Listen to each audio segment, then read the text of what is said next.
Thank you.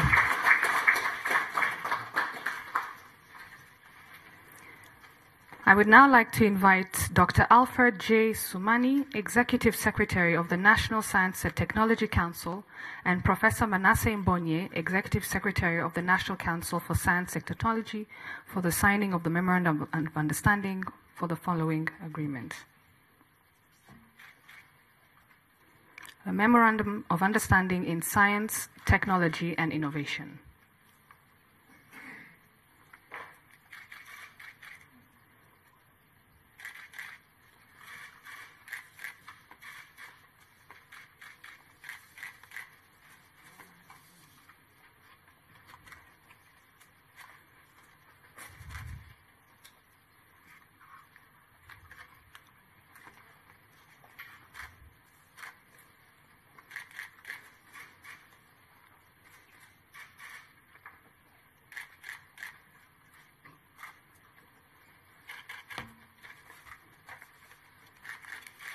Thank you.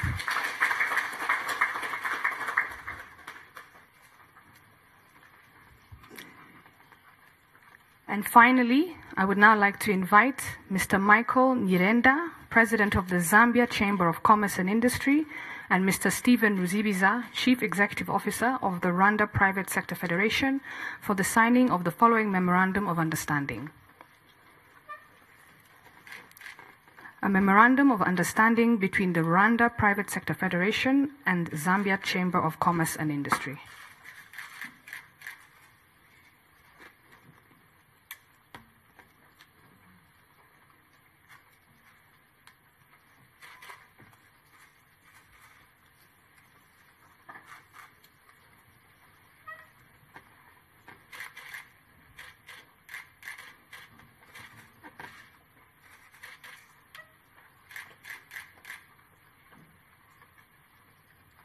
Thank you.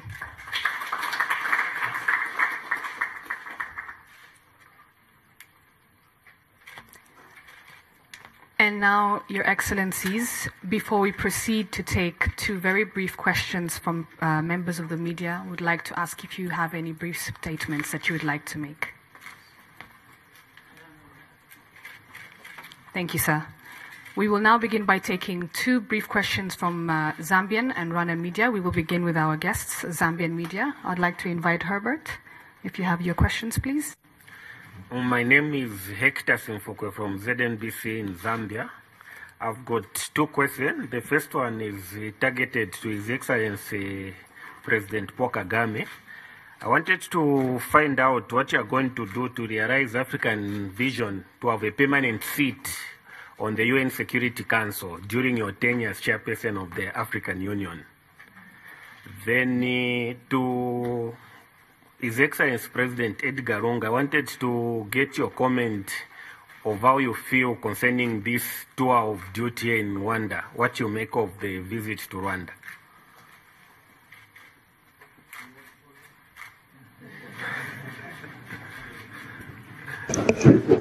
Thank you.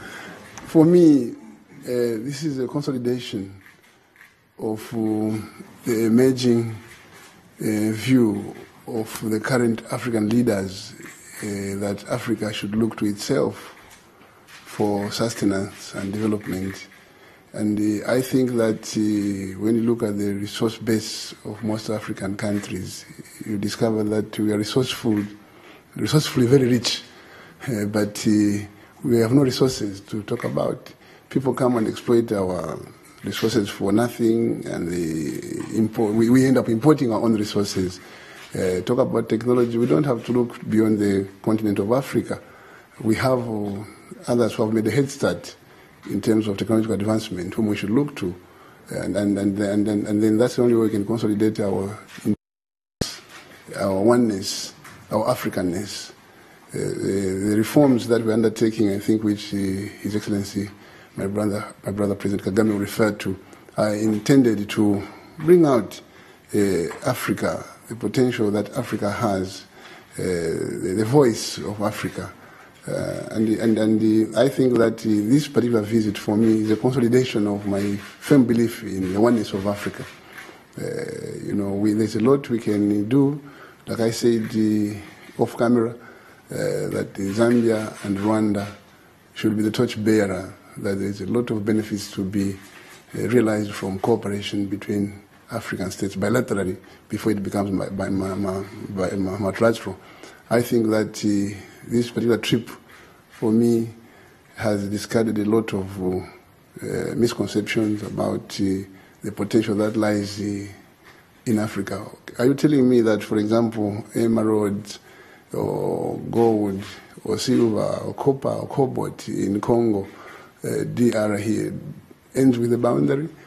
Are you telling me that the diamonds in Angola, for example, end with the Zambian boundary? There's no diamond on the Zambian side. So I think that we need to wake up, in short. This is, for me, a confirmation that if we wake up now, we have done justice to posterity. But if we go into slumber, then we will have done a disservice and posterity will judge us very, very harshly. That, in a nutshell, is my view of this trip. It just confirms what I've always believed in, the uniqueness of Africa and the fact that it's been taken advantage of by others who had the benefit of sharing Africa in Europe those days, in 1890 and so on. You know the history. Thank you very much. Yeah, during my tenure as chair of the African Union, my thinking is to do whatever is humanly possible, working with other leaders of our continent, to try first and foremost bring even closer the African countries and peoples of the continent, so that we can work on how we make progress on many fronts, including primarily the development of our continent. We are so behind, and picking from what my brother and colleague President Lungu has just said,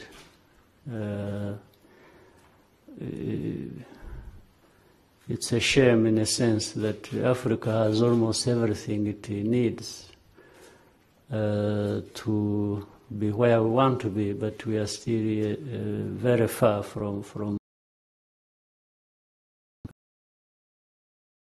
years.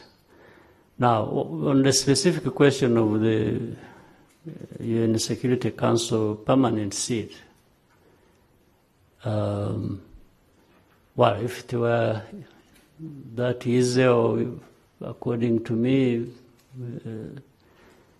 that should have been the case long ago, that Africa should have had a permanent representation in the Security Council. But as we very well know, all of us, things don't work like that in this world we live in. But there has been a process, there has been a discussion going on for a long time now as to how the UN Security Council can be reformed, and part of that being inclusion of the African continent's voice, deservedly so. But the discussion continues, and so many views continue to come up. So we will maybe intensify the discussion in the 1 year that we have to do what the African leaders have entrusted us to do. So there are many, I think, formulas that have been suggested, but the constant is the permanent permanent, meaning, there are some who are permanent, there are others who represent their regions but are not permanent. So I think what you are talking about is this permanent seat. And but you choose two countries to permanently sit there, or one, and that's it. Because here sometimes it may not be now the permanent representation of Africa, it might be the permanent representation of those countries. So there is another formula that says, okay, the countries in Africa can keep rotating in these seats, whichever number they give, if that ever comes to that point. So what is important is to know that these seats are for Africa. So once they are for Africa, then African countries can keep rotating in those seats, but they are permanent. You see what I mean? There are two opposed views. One is, do we pick two African countries and say, you go and sit for us permanently at the UN Security Council? In which case you are really having two things. You're having two countries sitting permanently, which means they also represent themselves as permanent. But they also, since they are African, you may say Africa is represented permanently there. But the other, again, as I said, is to say, okay, are these seats one or two or three for Africa? Yes, that's fine. If this is for Africa, then how we rotate in those seats as Africans is our business. It's up to you to decide which one you think is more representative. I have chosen mine, but that is, we will continue the debate and the discussions going forward, hoping that in the end we can actually have this representation with so much that may come with it, or I don't know what else. But there are many people around the world, or many countries, that are vying for this kind of seat or representation. So the debate is very complicated and complex in a sense. Yeah, but without even putting too much weight on this, there are other things that are of equal importance that we need to be paying more attention to, that are within our means to achieve, that we can actually do, and they'll be even more productive.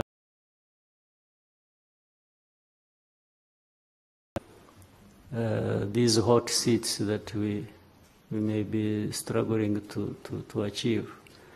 Bringing together Africa, the unity of Africa, the integration in all aspects, political, businesses, and other things, and speaking with one voice in whatever forum is very productive, and even more productive than fighting for a permanent seat somewhere which you are not even sure you will get. So I will really try to, working with my brothers and sisters on the continent, try to achieve what is achievable, what is within our means, and that we haven't yet been able to reach. I think realistically that is the best way to go. Thank you, sir.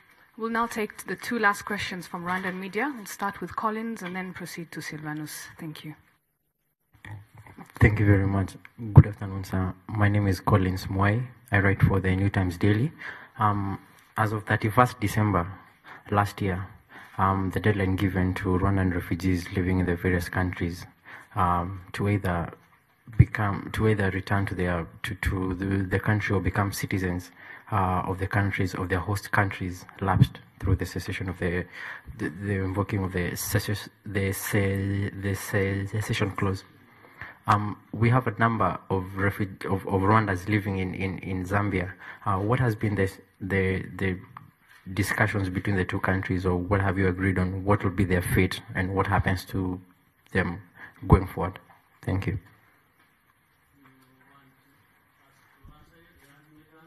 The two heads of state, yeah, you and the visiting president. Thank you. One may suffice.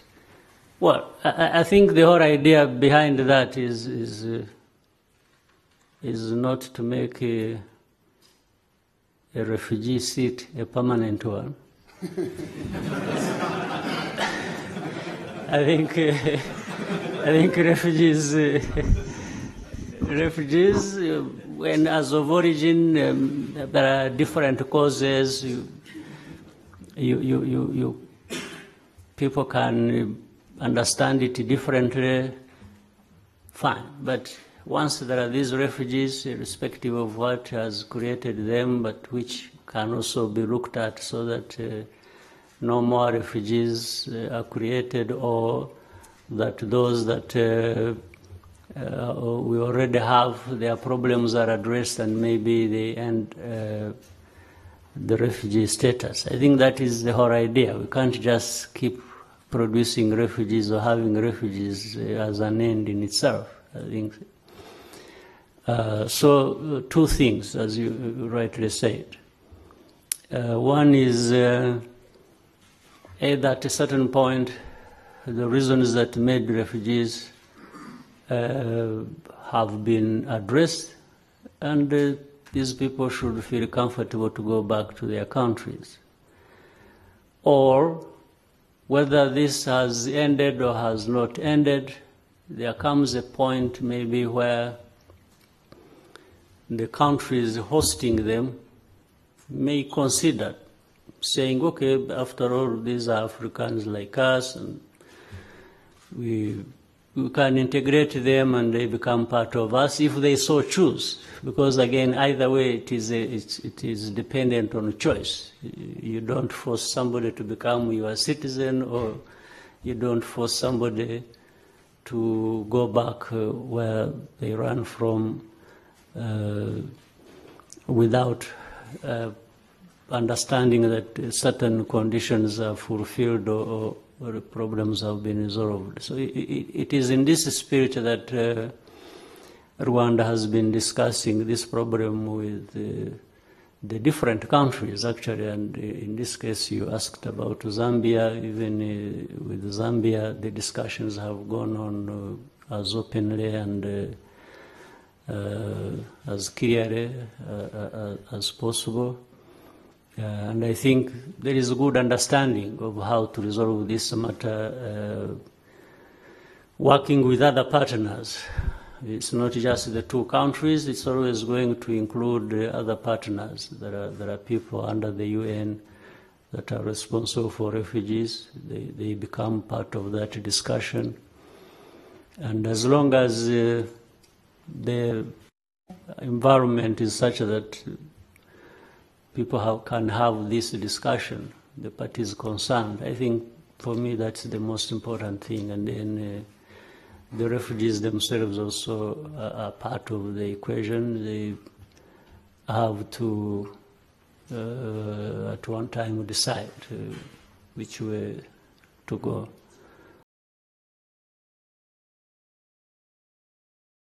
And a number of cases have been properly managed, and I think it gets better with time.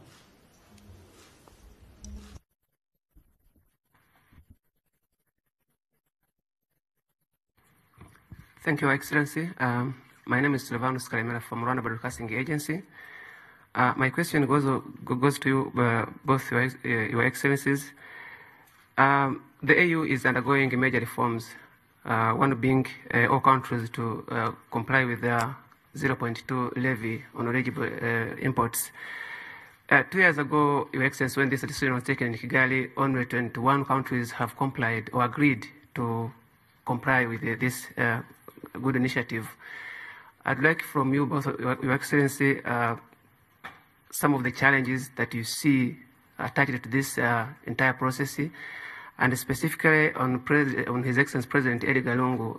We understand that Zambia is one of the countries that houses a number of fugitives committed genocide here in Rwanda. I'd like to know, to hear from you, Your Excellency, on a position on that, in bringing these people to book. Thank you. I'll start with the last part of your question. What we received in Zambia over the years, culminating into 1994, are refugees. And we don't know because we're not here. And then the international community and the UN have set up mechanisms which have been made available to us to identify the fugitives who are criminals and are wanted. And I think we'll comply with the international protocols. But meanwhile, we have an understanding between Zambia and Rwanda to help each other in identifying these people and bring them to book.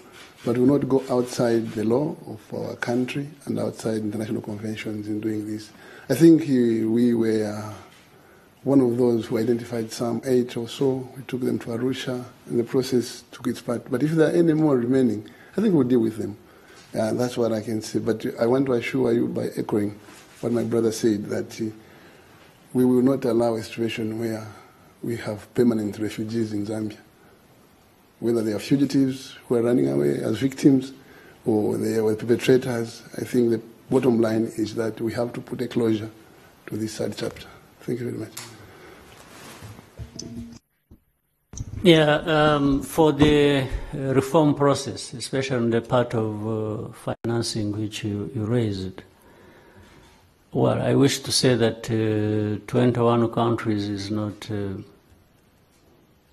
bad to begin with. And I know also that other countries, more countries have intention to start using the formula. I think the difficulty came about for, I would say, 2 reasons. One is that change, no matter what it means, even when you would think things are very clear, change by itself is a difficult thing to happen. Some people just resist the change without even reasons, or at least they wouldn't give good reasons. So switching from one thing you are used to another, whatever meaning it may hold, does not happen so easily. I think that is one part of the problem. The other part is, and we've been working on that, some people are not clear about what this implies. Some people thought, by using this formula, people will be paying much more than they were paying. Well, much more than they were not paying, because some of the market formula don't pay. that's the whole problem. But a lot has been put into trying to explain that actually this formula just makes it easy for collection of what is required to be paid. It has some level of automaticity, meaning it just happens. But still you will pay within the range of what a country has been assessed. There has been assessments for countries, people with bigger, smaller, medium economies. There is an assessment. But we have found that using this formula actually keeps more or less within the range of what was assessed before, even if it may not be exact. But there is that advantage that it actually happens automatically and it doesn't put it in their budget and competing priorities within each country. But there have been people going out and explaining this so that people don't have an unnecessary about this formula. Even there are discussions. In fact, there were even some outsiders outside of our continent who are saying, this is going to interfere with the WTO, the World Trade Organization rules, and so on and so forth. They put up, it's like, but those outsiders were raising it not so much because there was anything to do with the WTO rules, but because they actually don't want this level of independence of Africa to be able to finance its own operations. You can understand if somebody is fighting to pay for your bills and stopping you to do it yourself. I think it doesn't take a very clever person to understand that there is something fishy behind that. Absolutely. So even because they were complaining, but the WTO itself was not complaining. Actually, WTO has assured us for them they have no complaint. So they don't know whoever is having a complaint and bringing up the WTO issue where they're getting it from. So somebody is even speaking on behalf of WTO to say that there is a problem here when WTO itself has no problem. But it's important to allow time for people to, even those who have unnecessary worries or who may have a distortion of one thing or another, to maybe get to understand it. It's healthy, it's normal, it's fine. You don't just want to say 0.2% pay and nothing else, and if somebody says, well, how about this? You say no time to ask, and I don't think things should also be done like that. So we have the task to explain, to show the origin, the need, and the actual possibility of achieving that, while we also, in the end, achieve many other intended goals that are very important to Africa and to the Africans. So I think there is good progress. And with time, people understand better the need and the possibility that Africa has for achieving what we want to do. So I have no worries myself. Other than my main worry is that even those who may not use the formula and have something they thought they liked, I wish they were paying. But we always have cases where people actually don't even pay for what they may claim they are comfortable with. So there are many things that come along with that.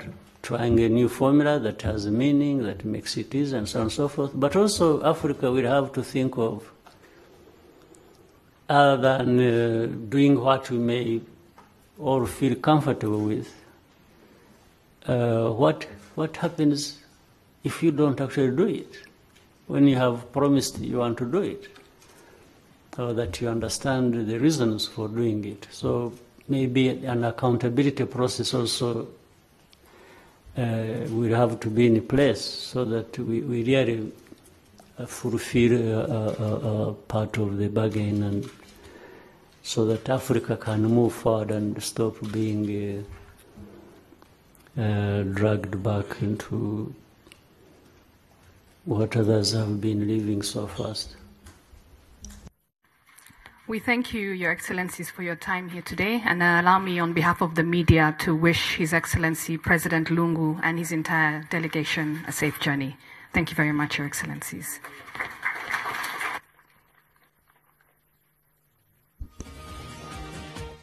mukomeje gukurikira televiziyo Rwanda, ikiganiro abakuru b'ibihugu byombi bagiranaga n'itangazamakuru hano muri village Urugwiro kirahumuje. ni ikiganiro cyagarutse cyane cyane ku mubano w'ibihugu byombi ariko no ku mikorere y'umuryango wa Afurika y'Ubumwe cyane ko y'u Rwanda Paul Kagame ari uyo muryango wa Afurika yunze ubumwe muri uyu mwaka. Mu bibazo rero abanyamakuru babajije abakuru b'ibihugu byombi, ikibazo cyabajijwe perezida w'igihugu cya Zambia nyakubahwa Edgar Lungu cyari cyo kumenya uru rugendo yagiriye mu Rwanda we uko arufata agaciro ruha. Yavuze ko ari urugendo rugamije kurushaho kubaka umubano hagati y'ibihugu byombi, ariko cyane cyane anavuga ko u Rwanda ku mpinduka rumaze kugeraho zamamaye hirya no hino muri Afurika, u Rwanda ari igihugu cyafatirwaho isomo ritari rito haba muri Zambia ariko haba no hirya no hino mu bihugu. Abanyamakuru none babajije abakuru b'ibihugu byombi uko batekereza uko Afurika yagira icyicaro gihoraho mu muryango w'abibumbye. Ikibazo nyakubahwa perezida wa Repubulika y'u Rwanda yasubije avuga ko bisaba ibiganiro, avuga ati iyo biza kuba ari ibintu Afurika yikorera ubundi icyo cyicaro iba yarakibonye kuva kera, ariko nanone ati birasaba ibiganiro. Avuga ko muri ibyo biganiro nanone n'abanyafurika hari byinshi bagikeneye kubanza kuganiraho, kumvikanaho kugira ngo nicyo cyicaro kibonetse koko kibe cyabyazwa umusaruro. Abanyamakuru babajije umukuru w'igihugu cya Zambia ikijyanye n'impunzi z'abanyarwanda ziri muri icyo gihugu, ariko cyane cyane nanone abashobora kuba barahunze ubutabera bakaba baba bihishe muri Zambia. Avuga ko hari byinshi byakozwe kandi ko igihugu cya Zambia cyagiranye ubufatanye n'umuryango mpuzamahanga mu bijyanye no gukurikirana abakekwaho kugira uruhare muri jenoside yakorewe Abatutsi. Ati haramutse hari n'abandi baba bakiriyo n'ubundi amategeko ntaho yagiye yakomeza kubahirizwa agakurikizwa. Mbere y'uko dusoza twababwira ko muri uru ruzinduko perezida wa Zambia yagiriye mu Rwanda hashyizweho umukono ku masezerano y'ubufatanye mu ngeri zinyuranye. Hari amasezerano y'ubutwererane yashyizweho umukono n'abaminisitiri b'ububanyi n'amahanga b'ibihugu byombi, hari amasezerano y'ubufatanye mu bijyanye n'ishoramari, amasezerano y'ubufatanye mu bijyanye no guterana inkunga mu bumenyi n'ikoranabuhanga, n'amasezerano y'ubufatanye hagati y'inzego urwego rw'abikorera mu Rwanda ndetse na Chambre de Commerce yo mu gihugu cya Zambia. Reka tubashimire ikiganiro bagiranye n'abanyamakuru, nicyo twavuga kibaye nk'umusozo w'uruzinduko nyakubahwa perezida w'igihugu cya Zambia Edgar Lungu yagiriye mu Rwanda. Akaba ari ikiganiro nyine yari kumwe na mugenzi we w'u Rwanda. Mukomeze kugira ibihe byiza no kunogerwa na gahunda za televiziyo y'u Rwanda.